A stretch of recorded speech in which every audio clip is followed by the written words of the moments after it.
Here we go. This is the Chris Simms 2020 draft quarterback prospect ranking. How deep did you go here? I was kind of curious to see how deep you're going to go. Right. I mean, I watched 10 quarterbacks. I would say I studied, in depth about seven or eight of them. And then like a few down the line where I just watched some, first and second down tapes, a third down tape. But my focuses mainly are on the guys that are in the conversation for the top quarterbacks in the draft. I'll revisit some of the down the line guys as we go along here. But we're going to be doing a lot of pods here, talking about a lot of different positions. I can't look at like 20 quarterbacks on film right now and worry about that. So I got, top 8 or 9 down. Maybe it was 10 exactly. And now I'll move on to a new position and then revisit this. But I feel like I got a pretty good feel for the class overall. What do you mean we don't have time? We're just sitting at home every second of every day, Chris. We have nothing to do. We're so bored. Dude, I hear you there. I am a little bored. There's no doubt about it. I'm gonna drive my wife crazy. I think she's sitting here like, damn, get out of here. Damn. You might have heard me say this on PFT this morning. I was kind of like, man, I don't know what it is. I'm like stressed out. I'm anxious. And she's like, yeah, because you're a psycho and you're used to a schedule and you're off your schedule. So it is. It's thrown me for a loop. And with the kids being around and everything, it's a different time. She goes, I know it's bad for your health, but you need to go outside because it's way worse for our health for you to be here with us every second of every single day. All right. So I'm guessing you did top 5 then? It's kind of I did top 5. I did. Okay. And I think there's to me, there's a top 4, okay, that kind of stand alone. There is a number 5, of course, as we'll get to. And there's some other guys that are on my radar that I go, ooh, as I watch more of them down the line here, I'm not so sure they can't challenge, maybe to be in that 5th spot in the conversation. But got a little bit of everything in this class, and I'm excited to break these down. Number 5, the number 5 draft quarterback prospect in this upcoming 2020 draft for Chris Simms is? Well, Jacob Eason from Washington. I don't think this is anything that's shocking to anybody. First off, all right, so I'll stick to Jacob Eason. I'll go into some other stuff later on. But Jacob Eason, he's a huge man, right? I mean, he is more of your prototypical type pocket passing quarterback. He wants to stand in there and try to throw rifles all over the field. Now, the first thing is, I think that type of quarterback is a dying breed in the NFL. I really do. Quarterbacks that can't get out of the pocket, can't move around in the pocket, make plays off schedule like that. As you know, if you look at all the top quarterbacks in football, they're all capable of doing that. So that right off the bat, to me, is a little bit of a negative with Jacob Eason. Out of the top 5 quarterbacks, or out of a lot of the quarterbacks, he's not very athletic. I don't think he's going to make a whole lot of plays on his own.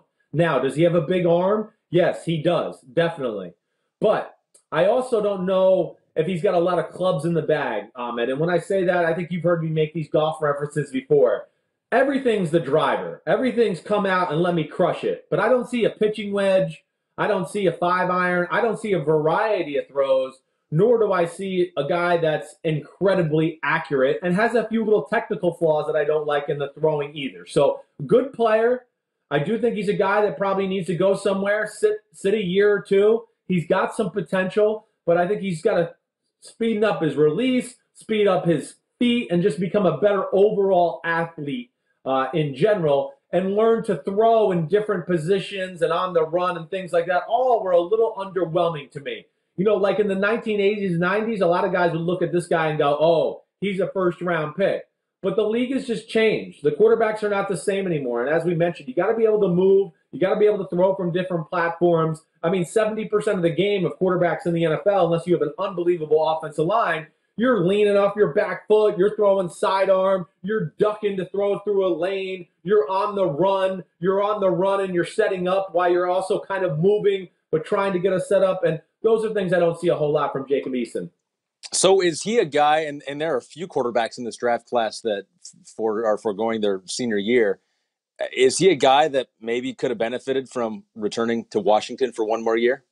I think that's a fair question. I don't know what again, I'm never going to be mad at a guy for going out there, getting his money, Yeah. starting his professional career. Hey, for a lot of these guys, this is their greatest strength in life, and you only have a short time to capitalize. It's not like a doctor where you can, have a stethoscope on until you're 74 and still be an Yeah. awesome doctor. You can't do that, right? So I would have liked to see him go back. Yeah, I do. I think there's some things there where he's got talent. He could have polished up some of these things we talked about and maybe be held in a little bit of a higher regard going into next year. But nonetheless, he's coming out and he's got some things I like, but certainly has some things he's got to improve on as well. It's a I huge wrote a guy. couple. He is Yeah. he is a giant on the field. Almost like he reminds me. My comparison would be Ryan Mallett. All right, do you remember Ryan Mallett coming out of Arkansas? Yeah. Right? Michigan Yeah, too. right. I mean, he's got a big arm like him too, but underwhelming athlete. And I don't know if he's as good a thrower as Ryan Mallett was coming out in college either. So, these guys, this Mike Glennon, Brock Osweiler, those type of guys, man, I don't think they're going to be, you got to be more than that this day and age, like I said earlier. One of the things I noted here, I was just writing down a few things that a lot of the different scouts are saying with these quarterbacks. And one of the scouts noted that, powerful arm, but what he'll do is he'll drift back in the pocket, just keep drifting back, knowing that he has the arm strength to make a throw. So just like little things like you're saying, raw talent that still needs to be developed, but has these little quirks that maybe an extra year at Washington would work out, or maybe he does need to turn the page, go pro, and get some pro coaching there as well. Well, yeah, there is that aspect. You're right. Just go there, start being a football player 24/7, 7 days a week, and go with it. And Ahmed, you made a good point. There's no doubt there's some of that in his game, which leads to inconsistencies throwing the football. He steps what I call in the bucket sometimes, right? To use my clock analogy, if you're sitting in the middle of a clock and he wants to throw to 12 o'clock, he'll step at 9 o'clock to throw at 12 o'clock. And yeah, that's going to lead to errant throws. Don't necessarily like that. And I'll tell you one thing, for a guy that's 6'6" and as tall as he is, he leans forward a lot as he throws. And it changes the trajectory of the ball where it comes out lower. And you see balls batted down from him from time to time, or he just throws balls low in general, where I want to go, man, one of your great advantages is your size and your height, and you're almost taken away from it by doing that. And those are things that are not real hard to clean up. I think he's a good enough athlete and has enough natural talent to clean up that aspect of his game. Jacob Eason, your number 5 quarterback. Number 4 for 2020. Number 4 is Tua Tagovailoa. Okay. Whoa! Tua is number 4. Yes, I know. Wow. Now listen. See, this is why I didn't want to know your list beforehand, because I wanted to be shocked like that. And I am shocked because in talking to you previously, I mean, you've interviewed him. You thought he was a pretty good guy, good character guy. I thought you kind of liked his talent. I'm curious about this one. Well, I do like his talent. There's no doubt. Okay, there's a lot of things we got to take into account here. First off, the injury history is scary to me. There's no doubt about that. Am I taking a little off the table because of the injury history? Yes. Am I taking a little off just because he's injured right now? Yes. Am I taking a little off because after watching film, I think he's injury prone? I do. I'm not so sure he knows how to get out of harm's way. One of the first things that jumped out to me while watching film of him, and I'll get into his talent because he's got talent. I'm certainly not here to sit here. I mean, I really like this kid and a lot what he brings to the table. But man, he plays small. I mean, he plays very small. In the pocket, he can get swallowed up. He can't always see down the middle of the field. He's not great at throwing the ball with power and accuracy with people around him. To me, that's where we can't lose sight of this. Again, it's going to look good in Alabama. Everybody on his offensive line is going to start in the NFL. His top 2 receivers are going to get drafted in the top 25 of the first round, and the go-to receiver is going to be drafted in the top 10 or 15 next year. All right? So he had a ton of talent around. So this is where we got to be careful when we evaluate quarterbacks and just go, oh, man, look, he's spreading the ball all over the field. This is like a machine. And I want to go, okay, yeah, I get that. And he deserves some of that credit. But also, we can put a lot of quarterbacks in there, and that place is still going to look like a damn machine at Alabama. And that's not to take away from Tua.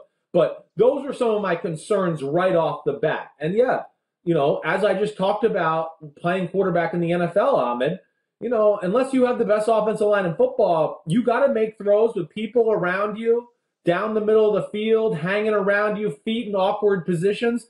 And that's where I worry about Tua a little bit, let alone, he's he's a gifted athlete. There's no doubt about that. He's got great feet. He can hop around the pocket. He's a good runner and all of that.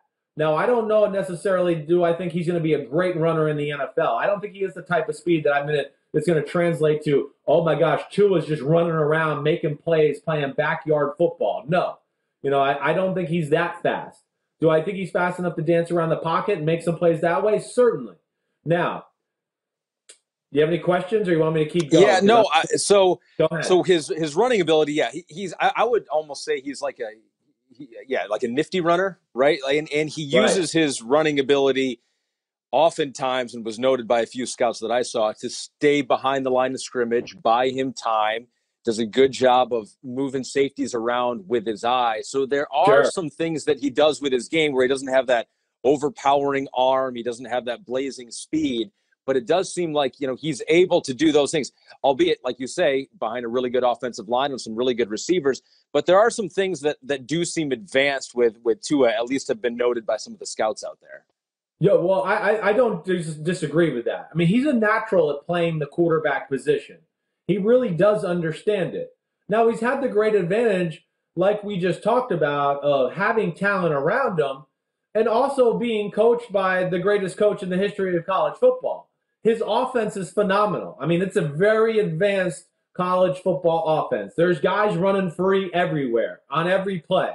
Now, is he an accurate thrower? Definitely. He's accurate. He does not have a big arm, to what you mentioned, all right? And if you're, anybody watching this right now on our YouTube page, here's Tua on Twitter yesterday doing some drills, some cone drills, looks good, kind of showing off. He's healthy, Chris. He's proving you wrong. He's saying, I'm healthy, I can stay healthy. Look at me. Yep, I'm healthy. Look at that. He can backpedal to a cone. Everything's answered. That's all we need to know. I'm glad to see him back out there. I'm rooting for this kid. I am. There's no doubt about that. But, back to what I was saying a little, he is a machine throwing the football. He is accurate. But you mentioned it. It's not a great overpowering arm. So I do wonder, okay, if you're not in a great offense and your receivers aren't open all the time, how many great throws are you going to make, where, hey, the NFL open is different than in college? Are you going to be able to throw, hammer in a 20-yard out route into tight coverage? Those are things I'm not so sure about Tua. You're going to be able to hammer a 25-yard crossing route with traffic around you in the pocket and people in your face? I don't think so. So those are things that concern me. Let alone, the more I watched Ahmed, I came away at first going, man, the kid's really accurate. And then the more I watched, I went, yeah, he's accurate when it's an easy completion. But when windows get tight or the coverage get tight, and then he has to step on the gas and throw with a little bit more power, that accuracy does become compromised there. So, again, I love the player in a lot of ways. He just scares the hell out of me. Size is a skill. Tom Brady is playing still because he's big and he can throw the ball 50 yards in a pocket with people around him and not have to step into the throw and still get great velocity on it. And that's because he's got big hands, long arms, square shoulders, and so there is something to size. I'm not saying it's always an end-all, be-all, but those are the things that concern me with Tua. He is very scared of me. I'm not necessarily sold that the type of style he plays will translate to the NFL, right? Like we saw Johnny Manziel. Oh, he ran around and did all these cool things in college football. Yeah, that's great. But in the NFL, you're going to play two defensive ends every week who run 4-5 or run 4-4. And if you're not running 4-4, you're not running by them. That's just the simple fact of the matter. And that changes the dynamic of the player in the game. So, and I'm just concerned with the injury history. I'm certainly docking him a little bit because of size, injury history, and further injury concern. So that's tough because a lot of the consensus mock drafts out there right now have him going in the top 5. But I think that's crazy. I think that's so. Crazy. If you were counseling your old friend Brian Flores there sitting at 5 with Miami, you say don't take Tua. I just would say at 5, I wouldn't feel comfortable about that. I think there's a lot of risk there right now, especially in a year where not sure he's going to be able to get evaluated by a medical doctor here in time before the draft and all those things. Again, this is a first-round talent. There's no doubt about that. But, being in the top 10, it would scare me with Tua. And again, I think everybody's got to be a little careful about just looking at the bottom line results and going, oh, look at his stats. Look at his win-losses. Hey, the quarterback they ran out of town, Jalen Hurts, was like 25-2 or 25-3. So, you just got to be careful that you got to look at it and look to go, what's going to translate to the NFL? And there's some things there that I got some questions about, no doubt about it. Your first shocker of your quarterback ranking list, Tua at number 4. So I know who's in your top 3. At least I think I do right now, but I don't know the order. So we'll go number 3 for Chris Simms. Number 3, I'm going with Jordan Love. Jordan Love was a guy that I came away, I'm not going to lie. TV scouting, some of the things I saw this year and just a few games I caught or highlights, I came away going, I'm not so sure about this Jordan Love guy. I kind of went into watching film with a little bit of a, what do I want to say? A negative thought in my mind about because there were a lot of people that were saying he is a poor man's Patrick Mahomes or comparing him to Patrick Mahomes and some of the things he can do. And you were very skeptical about that comp, even if it was qualified with quote unquote the poor man's Patrick Mahomes. Yeah, right. Well, yes, he has some special things. I can see where people try to make that comparison, but again, it's Patrick Mahomes, and right now he is on the trajectory to be the greatest quarterback we've ever seen. He's certainly in the conversation already for one of the most physically gifted quarterbacks we've ever seen in our sport, and that's why I fell in love with him the first time I watched him come out in the draft, Ahmed. Now, Jordan Love has some really good physical gifts too that I really like. All right, first off, he has good size. He's a good athlete. He does a great job of staying in throwing position in the pocket. He's fearless that way, all right? He does have a big-time arm. He can throw it effortlessly, all right? I mean, he can throw 20-yard outs or 30-yard back shoulder throws to a wide receiver, and it's like a flick of the wrist. All of that is really good and checks out. I love it. Now, the big question with Jordan Love is going to be, man, he threw a lot of interceptions this year. What happened? Why was there a drop-off between 2018 and 2019? Well, one, they had a coaching change. And, I mean, just all you got to do is go back and look at 2018 highlights, and you'll just look and go, man, there's a lot of people open in these highlights, a lot of easy throws. They're impressive throws, but you just go, they're easy. 2019, that just didn't happen. Didn't have talent around them, not a real good offense. I looked at a lot of the interceptions, right? I looked at every one of the interceptions. Hey, there was, out of the 17, there's 3 or 4 where I go, damn, what's he doing? What's he looking at? That was stupid. The rest of them, I'm going to put a little blame on the offense, the talent around him, and the fact that, hey, the guy's trying to win games. And a lot of times Utah State was on the field. They weren't the better team on the field. And he had to force the issue a little bit to help his team out. So those are the negative aspects that I just kind of want to squash, right? Now, the positive aspects, though, the arm it's like a rubber band. I mean, like I said, he can launch it. And sometimes it can be a curse a little bit because he can let his arm get too floppy and loose at times and kind of lose control of the ball or lose power a little bit. But when he keeps it tight, like I saw him do at the combine and like I see him do on film with a number of throws, man, the ball explodes out of his hand, Ahmed. And he doesn't need to be perfect position. Like a Mahomes, he could throw a ball 20 yards to the sideline sidearm and do stuff like that. Wow. He can wheel and deal like that, which excites me. Let alone, I think he's a guy that's got room to grow. Is he a little raw? Certainly. But I think between his size, athleticism, composure that I think showed off on film, and then his ability to throw the football, yeah, I think his game translates better to the NFL than someone like Tua. And I know a lot of people out there are going to be like, they're going to go, oh, it's 20 touchdowns, 17 interceptions. Stop saying, listen, if Jordan Love was on Alabama, his stats would look a whole lot different. We got to get over this aspect of like stats. Team does matter. Case Keenum, Blake Bortles, and Nick Foles were in the Final Four of the NFL just 3 years ago. They're all backups now, but they were in the Final Four, and they're going to the Super Bowl. They're Super Bowl quarterbacks. Oh, that's right. Their teams are really good around them. Oh, shocker. Right. Oh, and look, their teams haven't been good around them. What's happened? Oh, those guys that we thought were Super Bowl quarterbacks are not good anymore. They're backups. So you need to have, I don't care who you are, you got to have some support system.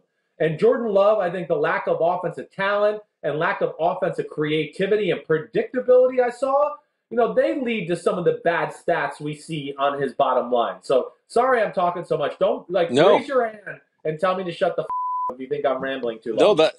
No, I mean, you've watched all the film on these guys, so I want to hear all the things you say. And I am curious about the decision making, because you can say that it's, he had to make things happen. He was the best player on a team that didn't have a whole lot of talent around him. But I did read around some places, and they said Jordan Love has a chance to be the most overhyped prospect and most overrated going into the draft because of some of those things where it's like you fall in love with the ability, the different arm angles, the comparisons to Patrick Mahomes, and you downplay the fact that maybe the decision making is a problem and wasn't just a function of being around a bad teammates, like a Jameis Winston, right? It's like you think, okay, once he gets some coaching and Bruce Arians' offense, he's not going to make some of those silly mistakes, and he still made those mistakes, 30 of them. So I guess that's the thing. Like, you can't totally dismiss the fact that the decision making might be a problem going forward for a guy like Jordan Love. It's a fair question. Now, I'm not going to be able to answer that all the way. That'll Sure. be, you're going to have to meet the guy a little bit to see what's in between the ears and what's the makeup of the player. Now, from what I saw on film, hey, like I said, there was a lot of interceptions where I go, all right, I got no problem with that. He thought he could throw a seam route down the right side, and it was a tight window, and the guy got his hand up and intercepted it. Or, he throws a fade to the right sideline, and the DB goes up and makes an interception. I'm not sitting there going, oh, my gosh, how stupid is that? He threw a one-on-one jump ball up to a 6'3" receiver. Damn, damn, he's a fourth rounder now. Let me knock him down. Holy crap. So you got to take that into account. Other things, too, he threw some pick sixes. He threw some little hitch routes out to the outside. They're like kind of catch the ball. If you got the look you want, you get it and you fire it out there. But they're also they're plays that are run constantly in their offense to where a DB gets to see it 5 or 6 times, and then he makes a break on one because he's like, oh, I've seen the quarterback do this little action, and I've seen the body language of this receiver. He's going to sit up. I can make a good break on the ball. Bam. So does Jordan Love have to be a little more careful? Definitely. But I think a lot of circumstances around it, to me, led to some of those careless plays. The ones I'd really like to see taken away are the ones like he's scrambling and there's a guy 50 yards downfield, and as he's running off his back foot, he tries to launch some ball like he's Patrick Mahomes, and it gets intercepted. All right, those are the ones I don't love to see. But those are things that, I think can be coached out of the guy in general. I don't see Jameis Winston, oh my gosh, there's 4 guys on me, and I'm still going to try to throw the ball 30 yards down the middle, and because I just think I'm Superman. I don't see that type of stuff from Jordan Love, and that's where I would just say it's a little different. I really like the potential of this kid. He has an incredibly high ceiling. I mean, you could argue he might have the highest ceiling of all these quarterbacks in the draft. But wow. Yes, he's a little polished right now. And that's what makes him exciting. I'm pumped to see how he develops, because he probably is. He's right, like you said, the most volatile of all the quarterbacks. His range, his volatility could be, top quarterback in the class, or he could be the decision making doesn't come and he doesn't translate to the pro game, and then he's one of the 10th best quarterbacks in the league. So I hear you. I think an NFL environment. I'm playing that the NFL environment, the coaching, when he starts to realize what NFL throws are all about. I had this conversation with Deshaun Watson when he was coming out of the draft. I wanted to go I asked him, I was like, on film in college, you never step on the pedal. Every ball is kind of like 75, 80%. And he's like, well, that's all I had to do. But then he got to the NFL and he realized, man, I got to start throwing it 95, 98%, 100%. I got to rifle this in there. And I saw the capabilities of him being able to do that in Clemson, to where I saw enough to go, he'll be able to do this consistently in the NFL. And that's the way I feel about Jordan Love. I just think there's some things here that will really translate to the NFL. And once somebody gets a little microscope on him on a daily basis and just cleans up a few things, yeah, I think he's got big time potential. And yeah, I certainly look at him as being a first round draft pick. I do. So he is good, but he is not as good as the top two in your list. I'm very curious here. Number 2 quarterback prospect in this year's draft. Yeah, Justin Herbert out of Oregon. Okay, yeah, I'm a huge Justin Herbert fan. I am. I think the first thing is I think he's got the best arm out of any of these quarterbacks in the draft. And yeah, I'm into arm. I mean, there's no doubt about that. Does it lead me the wrong way sometimes? Yeah, but I think if you look at a lot of the great quarterbacks in the history of the sport, they had special arms. You look at a lot of the great wide receivers in the history of the sport. Let me wait. Oh, they were fast. Some of the great pass rushers in the history of sport, they were strong. That's right. Yeah. So yeah, having arm strength is important. You and your dad share that philosophy. Talking to both of you guys, it's just like, do you have the arm talent to make the throws? And that's where you have to start and stop for a lot of these guys. Although, interestingly enough, and we won't get to your number 1 guy though. Your number 1 guy doesn't have quite the arm strength of the number 2 guy, but that's for later on in the podcast. You're right, and we'll get into that. You're right. You're definitely right, and that's going to be a good topic of conversation. We'll get there. But yes, I mean, as you've heard me say or my dad say before, a really gifted thrower allows an offense to open up, and they just go, man, the coach has no fear of anything. All of a sudden, he becomes like Vincent Van Gogh. He's like, oh, I like this play. I mean, like Andy Reid, he's just sending everybody deep, and bam, I don't give a damn. You just go down the field, and Mahomes will throw you a rifle. And it just opens up the whole offense. That's what a great arm does, let alone it can get the ball to receivers in spots that other quarterbacks can't, or get it to them a little quicker to where they can make more run yards after the catch. But Herbert, first off, really good athlete, can throw with people around him, and to me can make the most wow throws out of anybody I've seen in this draft at this point. I mean, he can make some throws where I just went, whoa, holy shit. I mean, that's a rifle. That's a missile. And not just that, too, where I talked about like Jacob Eason, who, everything's as hard as he can throw it. I saw enough from my man Justin Herbert to go, he's got touch. He's got many clubs in the bag. He can throw deep crossers and just loft it out there and let the receiver run under it. When he gets out of the pocket, and I should have said this about Jordan Love, I think Herbert and Jordan Love could move more. They need to scramble and run more, take advantage more of their athleticism. They sit in the pocket sometimes too long waiting to make the throw because they have such great confidence in their arm and their size and their ability just to slam it in there. But Herbert, also showed me the ability to move around and extend some plays. He's got pretty good feel in the pocket. And when he does run and opens up, right, he might not be the quickest or the fastest to accelerate, but he is the fastest quarterback out of all these guys. When he opens up, he can rip off a 30, a 40, a 50-yard run. I mean, it's a special athlete that way. So I like that. And then to go back into just some of the negatives you hear about Herbert, and I'm sure you got questions. But again, I'm going to blame a lot of the negative stuff I saw from Justin Herbert, other than maybe the Arizona State game, where it's probably the worst game he played in his college career. All the other downfalls I saw, I would blame offense. Or there's just so many plays where I'll go, okay, yeah, it's an incomplete pass, but if you and me were watching film on that, I'd go, where do you want him to throw it? Here's 5 guys. All of them are covered like glue. There's nothing to do. And then, just as we watch on TV, we see an incompletion. We're like, oh, I don't know what's wrong with this Herbert guy. I mean, he just can't make the offense go. Well, it's not always about that. So there is a lot to like about Justin Herbert and his skill set. And I think he has an incredibly high ceiling as well, like Jordan Love. I mean, they can be superstar physical talents who I think can take over games. What about the concern with him? Because, yeah, great size, great mobility, great arm strength, quick feet. He does so many things so well. But what about the criticism that sometimes it can appear robotic, or it's just not as fluid as you'd want, not as natural? Yeah, no, I think that's certainly a concern. Now, yeah, he relies on his arm to be a little bit what I call an independent contractor at times, where he just goes, I'm big, I'm strong, I don't need to use my body, I can just And literally just take my he threw right it, what, arm. 70 yards, right? 70 Right. yards without his from. Yeah, that was insane. That's what I mean. So a little bit like you see with anything, Brett Favre, Aaron Rodgers, Patrick Mahomes, the gift and the curse sometimes, like the old Jay-Z album.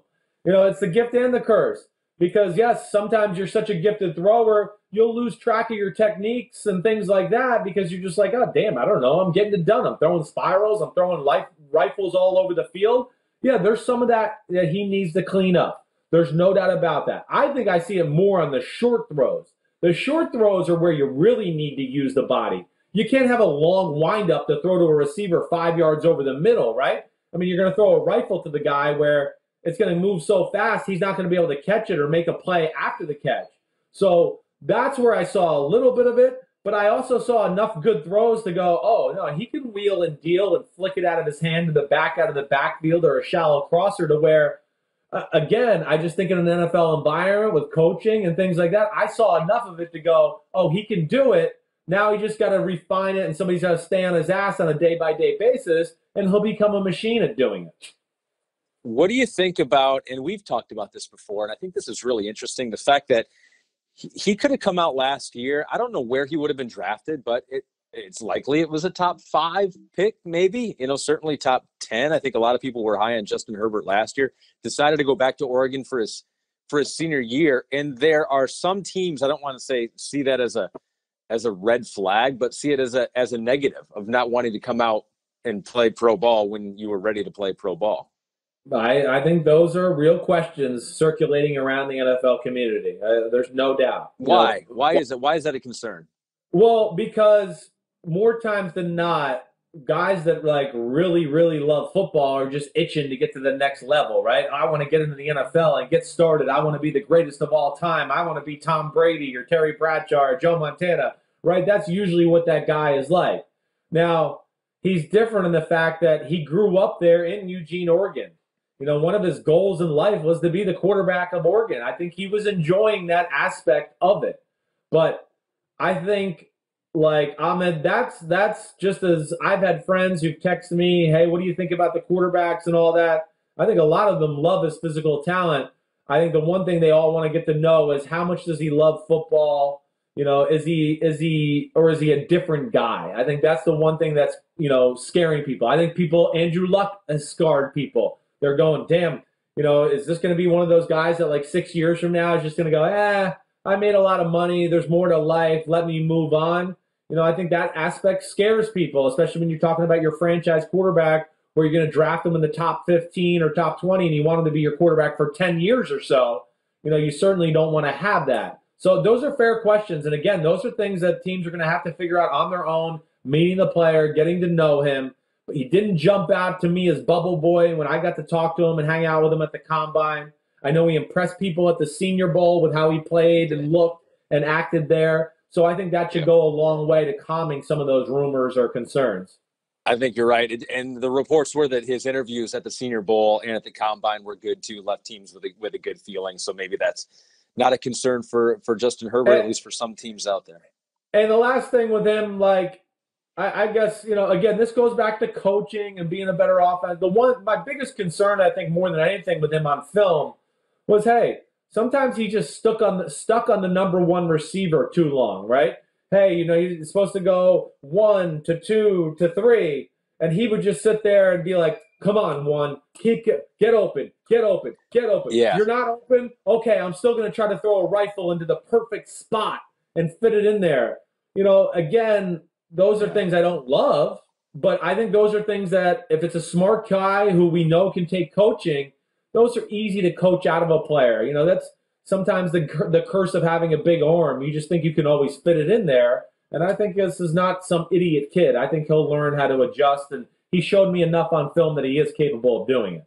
It's funny you bring that up, too, because one of the notes that I wrote down was often waits too long to cut it loose. And I just assumed that maybe he was going through all of his progressions, but you're saying a lot of times it was just trying to get that number one receiver open. Well, and sometimes the offense was only for that, Ahmed. Like, I'd watch a play and go, wait, the play is to this one guy. He doesn't really have a choice. So there's only 2 options here. So he's got to wait for one of them to get open. And, there was a few times where I just want to get out, scramble, move, do whatever. But again, I think he was in the worst offense of all these quarterbacks I watched, Ahmed. And that's, again, where you just got to be a little careful. Don't let the offense start to affect what you think of the player. And you got to take that into account when you evaluate these guys. So that is your number 2 quarterback, which means your number 1 quarterback in the 2020 draft is Jake Fromm, State Fromm, Georgia quarterback. You met him. You no? No, maybe not. No, maybe not. It's Joe Burrow. Joe Burrow, baby. Man, it's the cleanest film I've ever seen from a college quarterback. Okay? Ooh, what do you mean by cleanest film? I've just never seen more accurate throws, more proper decisions, more the ability to read and react in the pocket, like we were just talking about with Justin Herbert not getting off the number 1 read sometimes. He is so quick through his progressions and can go 1 to 2 to 3 and uncork it and let it go to number 3 and throw a perfect spiral. And it's almost like, man, how the hell did he get over there that quick? That was unbelievable. He evaluated the front side that quickly and got to the back side, and then saw the coverage and evaluated the throw. He's a natural that way. All right, he really is. Incredibly accurate, incredible presence and pocket poise. He really can manipulate the pocket, Ahmed. That's, I think, a thing that jumped out to me more than anything. We talk about Tua hopping around the pocket, buying time, doing things like that. Burrow can do that every bit as well. It might not look as cool or as sexy, but man, I was impressed with his ability to dance around the pocket, make throws with people around him, hanging around him, at his feet, never lost his accuracy. Ahmed, he can run. I saw him turn the corner a number of times in SEC football, which has the most pros on the field in any other conference. I like that aspect of it. And he wasn't a great offense. I get that. Great offense with great talent around him. But really, there's not a whole lot of negatives to his game other than his deep ball throwing. That would be the one negative I looked at. For a number 1 pick in the draft, I just wish he had a little bit more of a physically gifted arm. But I just think everything else is so damn good, you can't pass him up. Let alone, I know he's a stud in person. I got to see him at the combine, not meet him, but really be in the same room with him and evaluate him. He's a franchise quarterback. He reminds me on the field. I know a lot of people say Tom Brady. He's a better athlete than Tom Brady and doesn't have as good an arm as Tom Brady. He reminds me more of Peyton Manning, honestly. I think he's more that guy than Tom Brady. Not necessarily going to wow you with all these unbelievable power throws, but the decision-making can make all the throws, and then the pinpoint accuracy to go with it, and then the size and strength to throw with, a mosh pit around him and not be affected. Very, very special that way. So what about the same argument that you made against Tua? This is an LSU team that was stacked at offensive line. They had a good running game. They had a lot of good receivers as well. And so he also was playing in an environment, albeit against a good competition in the SEC, but he was playing in an environment with teammates that are going to be NFL players. No, you're right. That's where we got to balance. There's no doubt about that. Now, I think his size and throwing in chaos is much better than Tua. That's where, I would say there's a difference there. The ability to throw into tight windows accurately. That was off the charts good. I can't get over it. Now, like I said, I wish he had a stronger arm. And I'll say I don't see him throw off a whole lot of different platforms either. I don't know if he's a guy that's going to be able to, throw a sidearm ball off his back foot for a 20-yard completion down the sideline on, a deep out route. I don't know if he's going to be able to do that. That's not going to be his game. But yes, there's no doubt that he had big-time talent around him and a really good offense.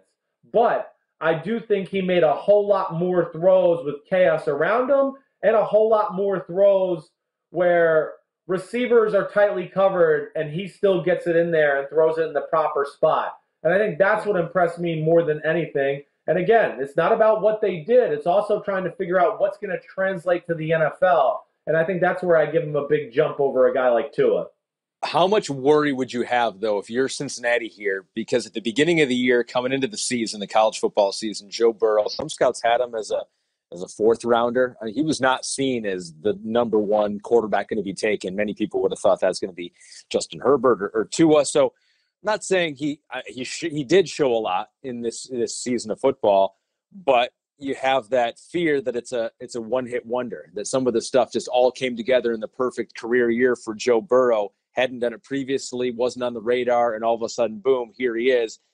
That you have that fear that he turns into a pumpkin, and he's not the guy that he was for just that 1 year at LSU. Yeah, well, I understand that, but second year in offense, there's a big difference between you grow a lot, you get stronger, you get smarter when you go from 20 to 21. I mean, let's not forget, a year at that age is a big difference. You mature and change a lot physically, mentally, from 18 to 19 and 19 to 20 and so on. And I just don't give a damn what everybody thought before the year. I mean, we've seen people be wrong all the time. I mean, I've come through here. I mean, everybody's telling me Matt Barkley was the first pick of the draft. I mean, it's the first pick of the draft. I turned on that film and said, no, he's not the first pick of the draft or the second round or the third round. So they were all wrong about that. I think sometimes too much too, we get too into the the circumstances again and that leads us into the evaluation.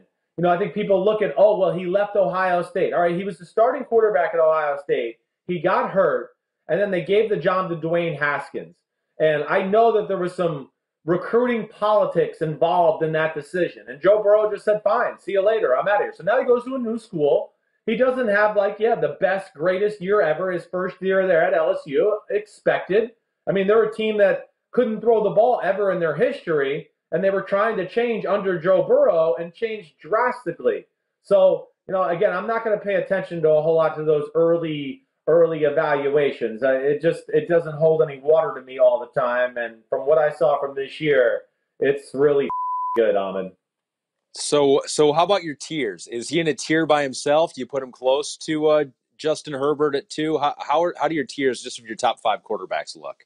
No, I think that all right. So yeah, I think that he's a little bit in a class of his own right now. I would say that I do. I think I'm going to put him in tier 1, and he's flying solo. Then 2, 3, 4 are all on the same tier to me. They are. It's very close. So Herbert, again, Love, and Tua all in tier 2, kind of for you. All tier 2. All have incredible upside. Like I told you already, I think Herbert and Love have more upside or have a higher ceiling than anybody. I do. Now, is there a little bit maybe of more of a bust factor with those two as compared to Joe Burrow? Yes, there is. And I would say the same with Tua. I mean, Tua has a high ceiling, no doubt about it. I don't know if I think it's as high as Love as Herbert, but there is a bust factor there for him too.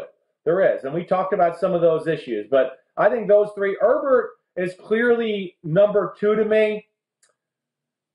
Jordan Love and Tua is very, very close. It's obviously easier to like Tua's film when you evaluate him. It is. But again, you just got to take everything into account there and also try to project forward. And that's what I'm trying to do here. And Tua just scares me for the reasons I mentioned earlier. The size, the style of play, the type of hits he takes, has a hard time getting out of the way of big hits.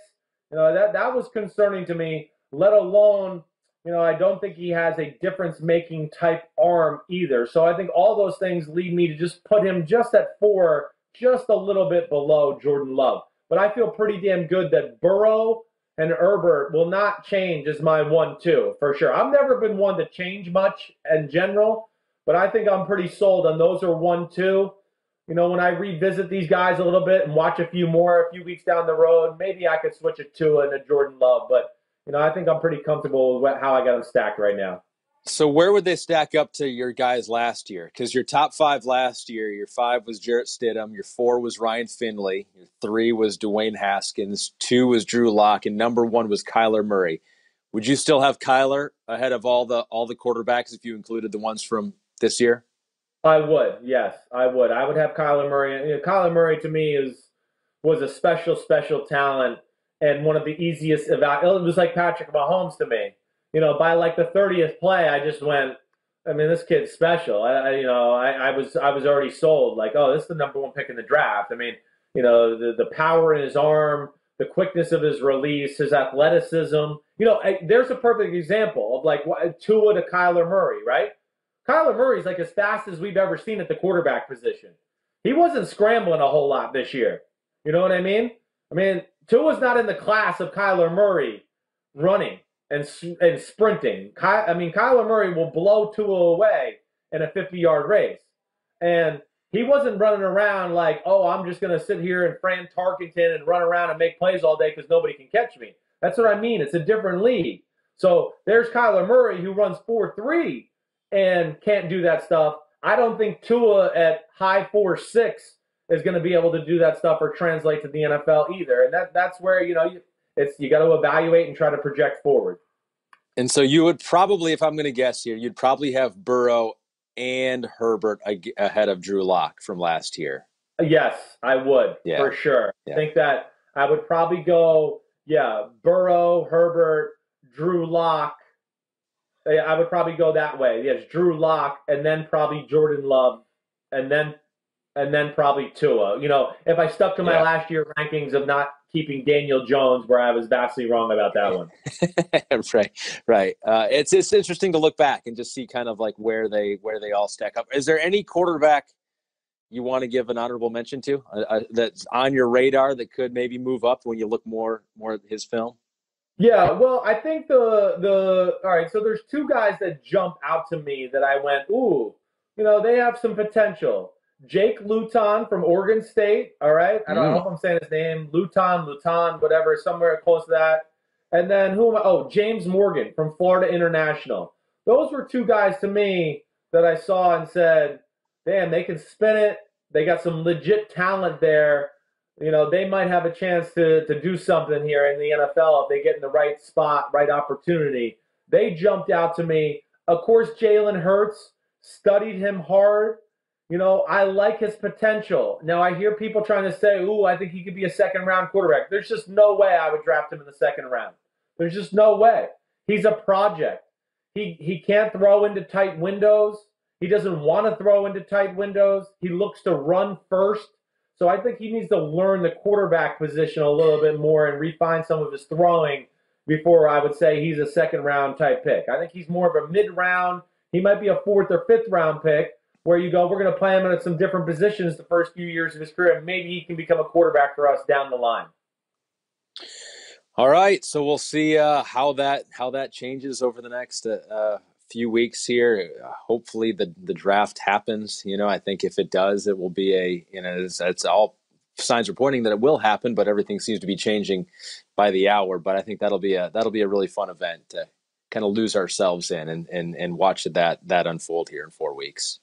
Yeah, no, definitely. I think it's going to be an interesting conversation altogether.